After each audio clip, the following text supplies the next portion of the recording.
Hi, this is Janice from FC is Not Science, and today I want to talk about the telepathy tapes. The telepathy tapes and facilitated communication review of episode 1, exploring proponent versus skeptic views of evidence. The Telepathy Tapes podcast is currently drawing a lot of attention in the United States for its claims that non-speaking individuals with autism have telepathic abilities. The presenter of the podcast, Kai Dickens, and the experts featured in the podcast, however, downplay the fact that the autistic individuals featured in the podcast are being subjected to a discredited technique known as facilitated communication. Proponents of FC have yet to provide reliably controlled evidence that the technique leads to communication independence for the individuals being subjected to its use. In fact, the evidence shows that facilitators are often inadvertently controlling letter selection. To date, facilitator authorship and FC-generated messages have only been ruled in, not ruled out, when tests have been conducted under reliably controlled conditions that blind facilitators from test stimuli. In the telepathy tapes, the participants, not the facilitators, were denied access to pictures, words, and numbers being spelled out using FC. In each test, the facilitators knew the answers to the spelled responses.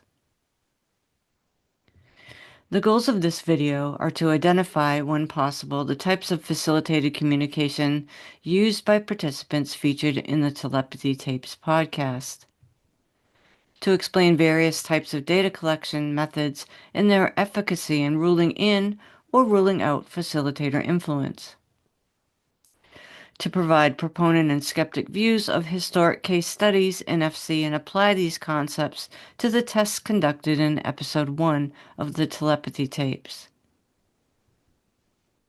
There are two main categories of facilitated communication: touch-based FC, where the facilitator supports the child by holding onto his wrist, forearm, elbow, shoulder, or other body part during letter selection. It's also known as supported typing, saved by typing, assisted typing, hand over hand, letterboarding, and other names. Minimal or no touch FC. The facilitator holds a letterboard or stencil in the air while the child extends a finger toward it. It's also known as rapid prompting method, spelling to communicate, speller's method, informative pointing, spelling with eyes, and other names. You can find more information about FC and what I'm talking about here today at facilitatedcommunication.org. There's also video analysis of FC sessions on the YouTube website FC is Not Science. Facilitator role in touch-based FC. Proponent view. Provide physical and emotional support. Study the motor movements of the individual. Redirect the individual's attention if necessary. Fade support from wrist to shoulder. Presume competence. Don't test. Skeptic view. Facilitators often unwittingly cue their clients in ways that not only influence, but control letter selection. Fading support from wrist to shoulder does not eliminate facilitator influence over letter selection. Authorship can be tested by controlling the information the facilitator sees during testing. Facilitator role in no-touch forms of FC. Proponent view. Communication difficulties in autistic individuals are primarily due to motor difficulties and require their support. Cueing cannot occur if the facilitator holds the letterboard in the air.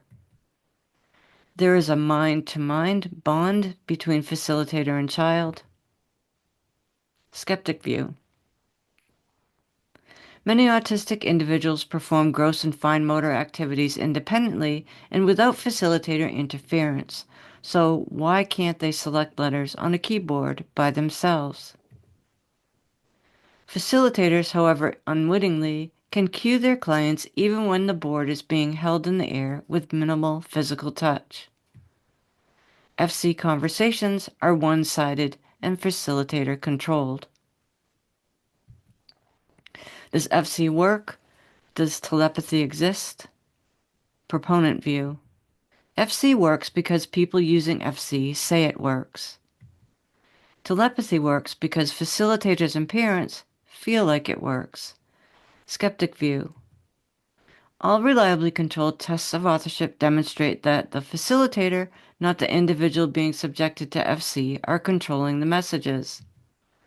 Telepathy testing in FC cannot be determined until authorship is established. Gathering and interpreting evidence.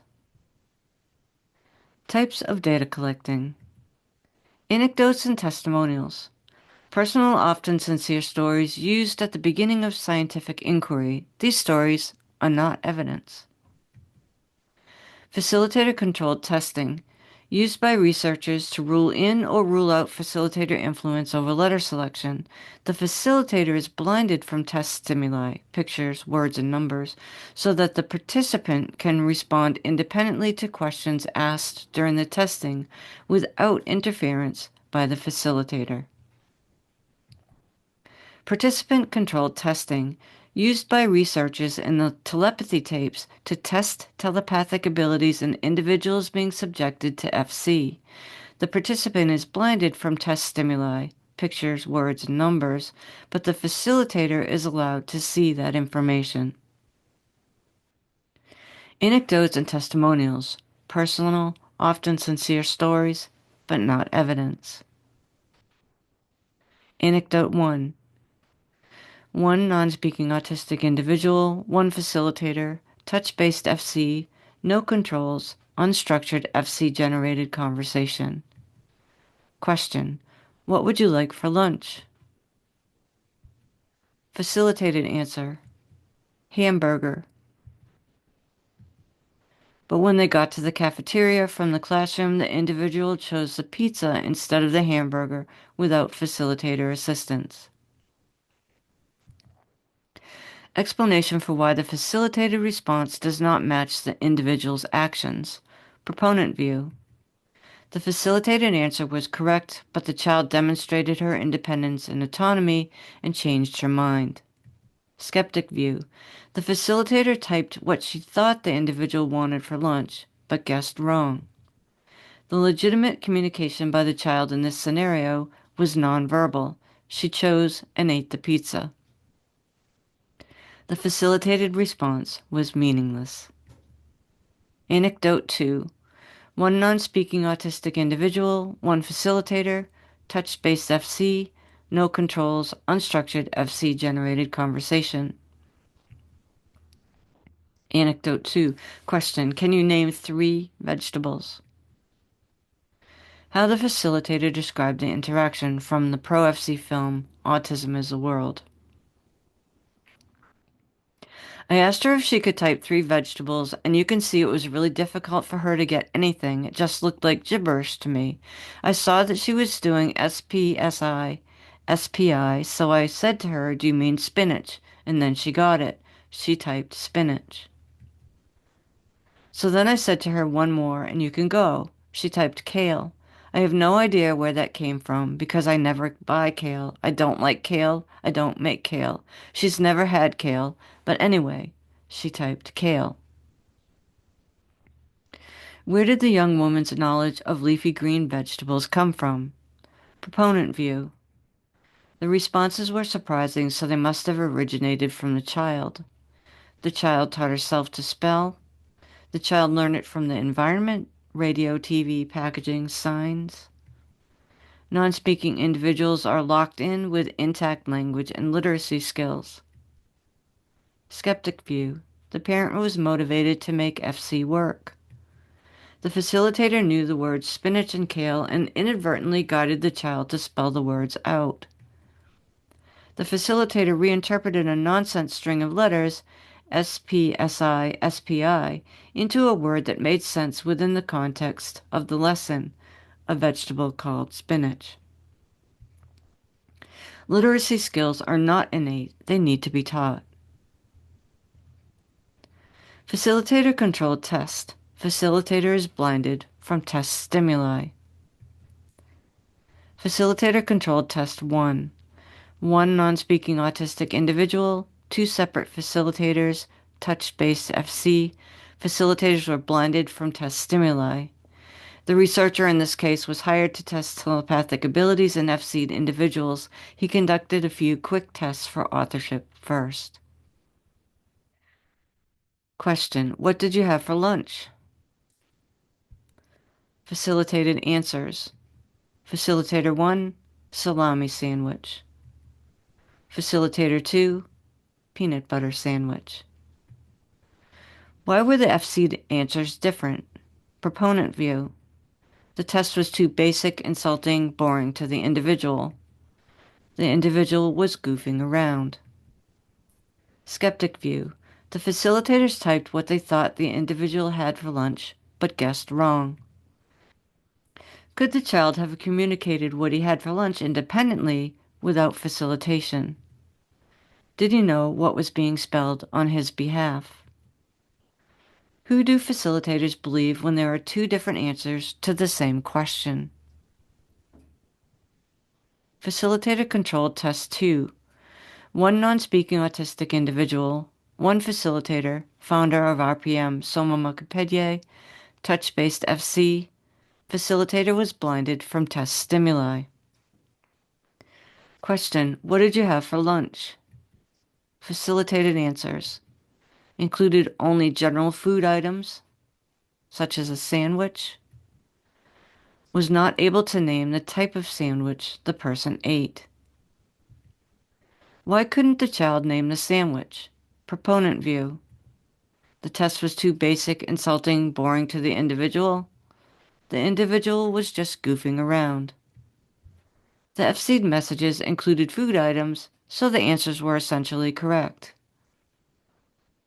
The father doubted FC and was giving off negative energy.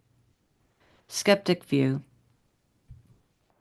The facilitator knew her husband and son had gone to lunch, but didn't know the specific foods they ate, so could not accurately type the answers. Facilitator-controlled test 3. One non-speaking autistic individual, one facilitator, founder of RPM, Soma Mukapedye. This was a few years after the first test. Minimal or no touch FC. Facilitator was blinded from test stimuli.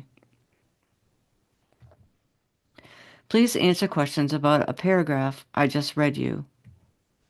None of the facilitated answers were correct.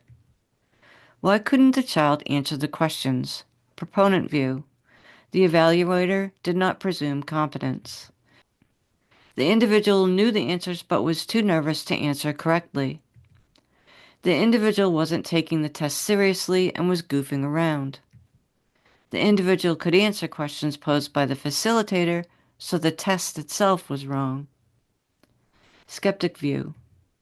The facilitator was out of the room and did not hear the passage that was read. The child either did not understand the paragraph read to him and/or did not know how to spell the answers. Facilitator-controlled test number 4.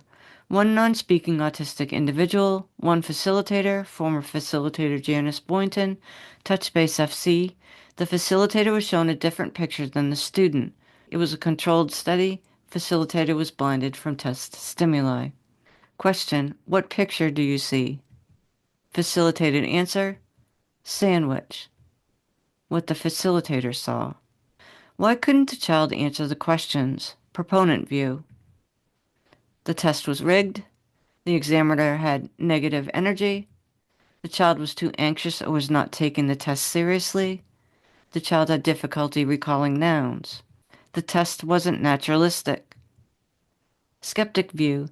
The facilitator was inadvertently controlling letter selection. The FC session was not confrontational. The child was cooperative and in a familiar environment. The test stimuli included items familiar to the child. Testing in Episode 1 of the Telepathy Tapes. Participant-controlled test. Facilitator is not blinded from test stimuli. Participant-controlled test H. The therapist is shown a flashcard or a random number using a random number generator. The therapist is asked to hold that number in their thoughts, and then H is asked to identify the word or number using her telepathic abilities by typing out the words, letters, and numbers. Is H telepathic? Proponent view. Yes, with 90% accuracy. Skeptic view. Unknown. The therapist was shown the test stimuli, word, picture, number. Assuming the therapist is a facilitator, the facilitator then used FC to help type out the answers. Telepathy can't be tested until facilitator control over letter selection is ruled out. Participant-controlled self-test. Medical doctor. A medical doctor who is the guardian of a non-speaking autistic child believes the child is a savant with telepathic abilities. The child can write down any number of words which the doctor is thinking. Is the doctor's child telepathic? Proponent view. Yes, with 100% accuracy. Skeptic view. Unknown. Not enough information provided to determine if the doctor used FC to communicate with the child, but highly likely. The telepathically produced answers appear to be words and numbers that the facilitator knows. For example, he thinks them in his head. Telepathic abilities cannot be tested until facilitator influence over letter selection is ruled out. Participant-controlled testing, M. The family of a 12-year-old non-speaking or minimally speaking girl claims that after receiving an iPad, the girl started typing things, read books within seconds, and appeared to have a photographic memory. In addition, she seemed to be able to read her mother's mind when typing without looking on a letterboard that her mother held in the air. Claims about M's abilities. Recalls memories of events from when she was in her mother's womb. Sees and talks to family members who have died. The mother facilitator can ask M questions in her mind that M answers using FC. The child has synesthesia. She sees the reflection of the color of individual letters, so she doesn't have to look at the letterboard during facilitation. M keeps a diary facilitated by the mother to record her thoughts. Does M have telepathic abilities? Proponent view. Yes, but only with her mother when using FC. Skeptic view. Unknown. All of the FC-generated messages reveal answers that the mother facilitator knows or believes to be true about her child. Central vision, not peripheral vision, is used to detect letters on a letterboard. The synesthesia explanation is problematic. Using synesthesia to explain why the child doesn't look while selecting letters. Proponent view. Unquestionably takes this claim as fact. Skeptic view. This claim seems quite extraordinary. Does the science back up this explanation? Is there a simpler explanation as to why the child appears to spell without looking at the board? For example, facilitator control over letter selection. Do all the letters light up at the same time or blink on and off like Christmas tree lights? Does every letter, number, punctuation mark on the letterboard have its own color? How does she keep track of which color goes to what letter? Participant-controlled test 1, M. The researcher texts a number to the mother. The child, M, is not shown the number. The mother uses FC with her child to type out the number. Does M have telepathic abilities? Proponent view. Yes, with 100% accuracy. Skeptic view. Unknown. The facilitator knows the answers and is likely controlling the typing through physical cues. Telepathic abilities cannot be tested until facilitator control is ruled out. In-person participant-controlled test 1, M. Identifying random numbers. When the girl is blindfolded, the mother facilitator is shown numbers from a random number generator. There is a partition between the two people. The partition is taken away and they take the blindfold off so the girl can type. Using FC, the mother supports the girl to type out 698, the correct answer. Using the same procedure in the second test, she also types out 956, also correct. The researchers repeat this test multiple times with similar results. Does M have telepathic abilities? Proponent view. Yes, with 100% accuracy. The test is replicable. The room is electric. Everyone is convinced. Skeptic view, unknown. The facilitator knows the answers and is likely controlling the typing through physical cues. What would happen if the girl was shown the number and the mother was blinded to test stimuli or prevented from seeing the letterboard? Telepathic abilities cannot be tested until facilitator control over letter selection is ruled out. In-person participant controlled test 2M, sorting popsicle sticks while blindfolded. While the girl is blindfolded, she is given colored popsicle sticks to sort into piles, red, blue, green, yellow. The mother holds onto the girl's face during the activity. From the description, the sticks had flat surfaces, so the child would not be able to determine the color of the stick by feel. Does M have telepathic abilities? Proponent view. Yes, with 100% accuracy. The room was electric. Everyone was convinced. Skeptic view, unknown. The facilitator knows the answers and is likely controlling where the child places the popsicle sticks, holding onto the child's face. No one can sort popsicle sticks while blindfolded.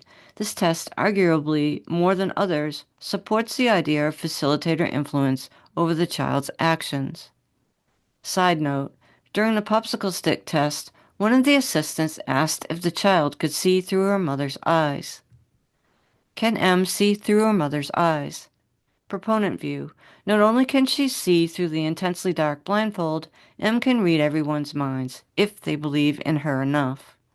Skeptic view. Unlikely. Facilitator's response, no. Even the facilitator thought this idea was too outrageous to believe. The researchers missed an opportunity to blind the facilitator and test for authorship.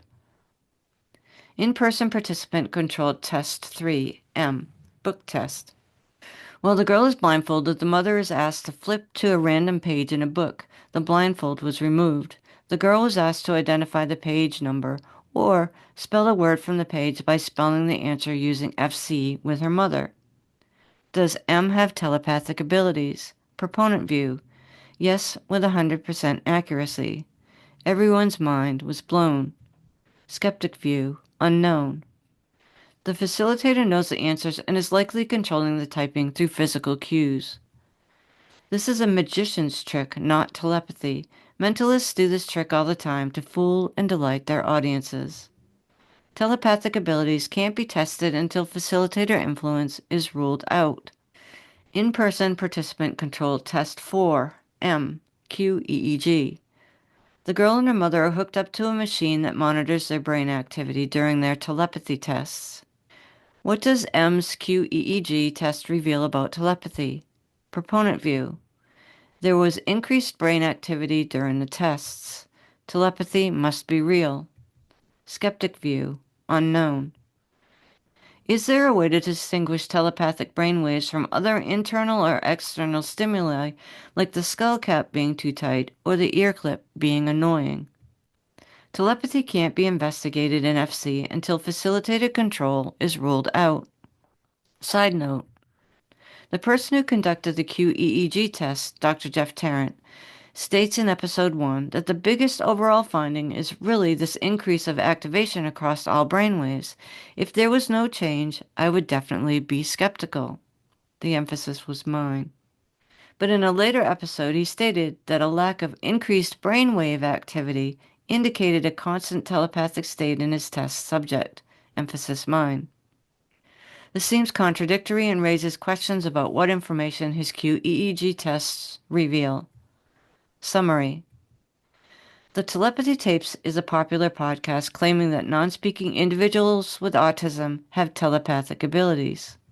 The producers of the podcast fail to inform their listeners that the individuals featured in the testing are being subjected to a discredited communication technique called facilitated communication. There are two main categories for FC, touch-based and minimal or no touch.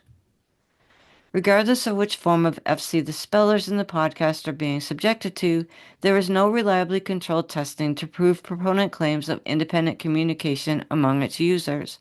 Rather, facilitators, not those being subjected to FC, are likely the authors of FC-generated messages. Facilitators, though well-meaning, are often unaware of the extent to which they control letter selection through physical, visual, and auditory cueing. Anecdotes and testimonials, though interesting and often where scientific inquiry begins, are not evidence. Testing FC in unstructured conversational settings can lead facilitators to make assumptions about the validity of the messages that may or may not be true. For example, that the FC-generated messages originate from the person they're working with. Facilitator-controlled testing is designed to rule in or rule out facilitator influence over letter selection. To date, reliably controlled facilitator-controlled testing shows that the facilitator influence cannot be ruled out.